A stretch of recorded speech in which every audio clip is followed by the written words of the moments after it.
一応ネタを一回見せておいた方がいいです。そうですね。ここがね、露天風呂です。わあ、すごい。こんな感じですね。おお、すごい。わあ、いいですね。紅葉少し遅いんですけど、この目の前のもみじも紅葉始まるかなっていう。トナラとかですね、はい。あと土地の木とかはそういうの上であるんですよ。で面白いのがどんぐり落ちてます。ここで土地の実も落ちたりするんですよ。子供たちがミッケット拾って帰ってくるんですよ。楽しみをどっかにこういろいろちょっと散りばめたいなっていうのがあって、こっちも楽しくなるじゃないですか。やっぱり温泉は癒しですよね。原点は癒しだと思ってるので、その宇治なりにこの癒しの表現をどうするかっていうで考えてきたのがこれだったんですね。お湯が赤っぽい気がするんですけど、これは泉質で言えば単純泉なんだけれども、このちょっと赤い感じ、溜め込むと赤い感じなんです。温度がね37度ぐらいしかないので、若干顔はしなきゃいけないんですけど、そのボイラーの調子でこう入ったり切れたりして温度大体一定の温度をいつも保ってるので、肌でないから大変ですよここのところ。なんていうんですか、いわゆる灯油系がね、がっつり上がってきましたんで値段、そういう意味では上がりますね。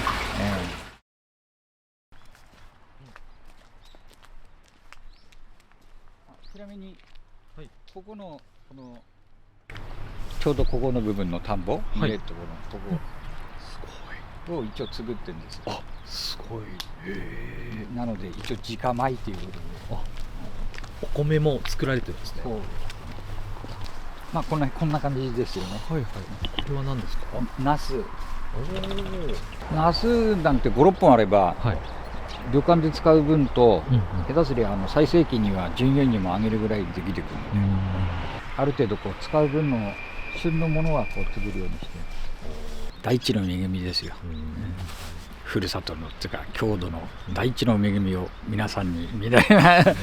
な。もともと兼業農家っていうのもあったので、野菜もどういうふうになっていくか分かんない、子供たち分かんない時代じゃないですか。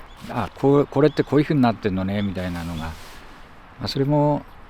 一つのなんか楽しみの一つかなっていうね。そういう口コミが今度はあるわけです。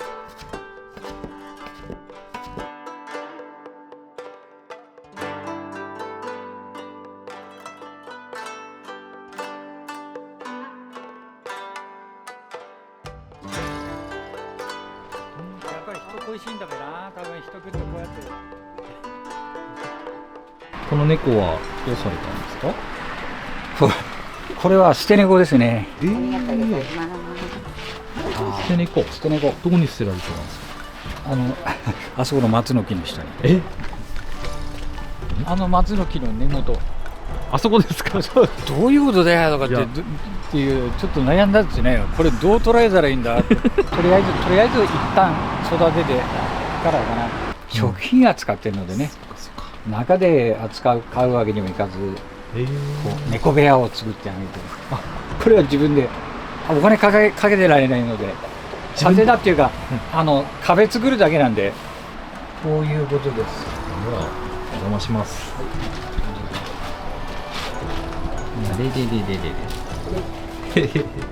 こういう木工であったりなんかを作ったりとかっていうのは好きだったんですけどね。例えばほらコロナの時にアルコールを置く台作っていうので、あそこのベンチとかテーブルとか、なんとかない、ただ杉なんだね。ちょっと片付け、これもあれだけど、今あっちに収めなきゃいけないんだけど、これほらストーブで炊く薪。なるほど。薪ストーブはね、きっかけはね、震災の時にやっぱりこう電気がないじゃないですか。であの時ものすごく寒かったですよね。なので暖も取れる、なんか火の上がりでほどほど上がりさも取れる、これがあったらだいぶ良かっただろうなっていうのがあって、まあ二度とないかなとは思いつつも、これは薪ストーブだということで薪ストーブを始めるわけですね。この薪割りは大変なんだけど、結局でもその陰ではやっぱり薪ストーブみたいなのを喜んでくれる人がいるので、まあなんとかやれると。誰も見向きもしなかったらこんな面倒くさいことしないだろうなと思いつつ。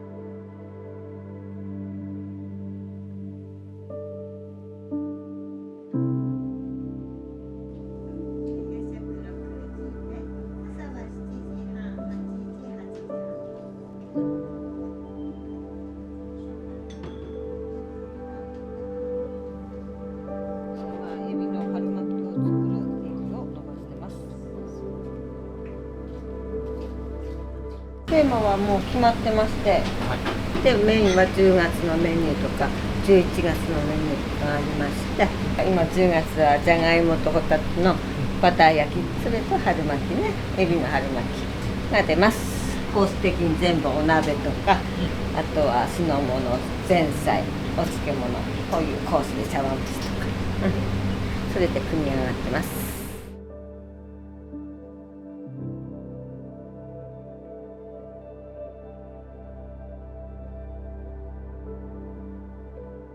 でこれはですね、ここにこうこけしの絵付け、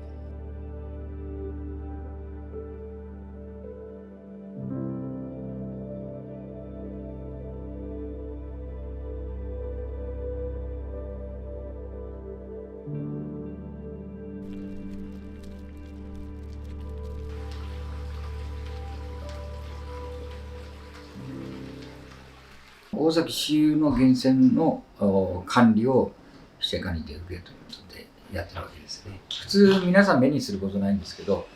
お湯が来て当たり前なんですけど、その当たり前の状態っていうのを日々メンテナンス、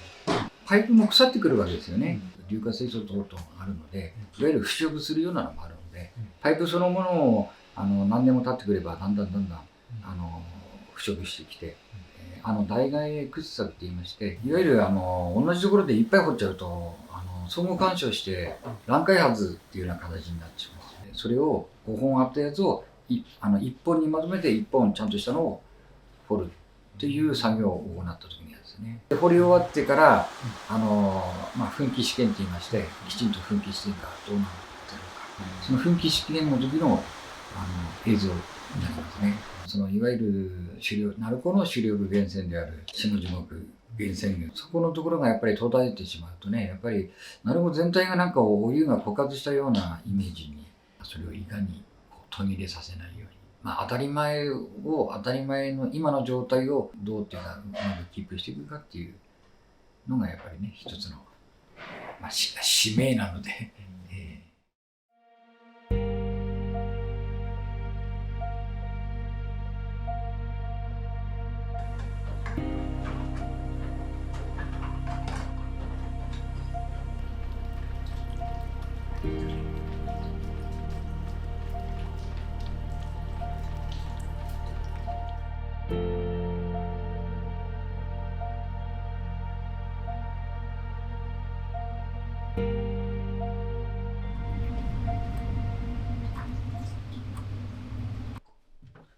おはようございます。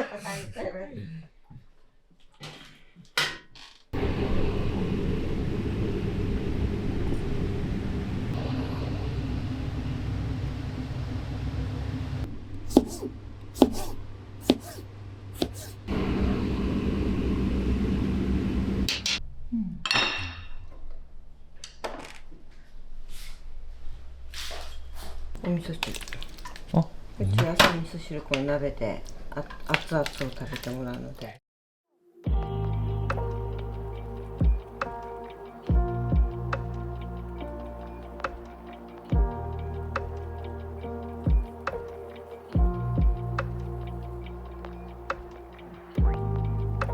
来ますね。ありがとうございました。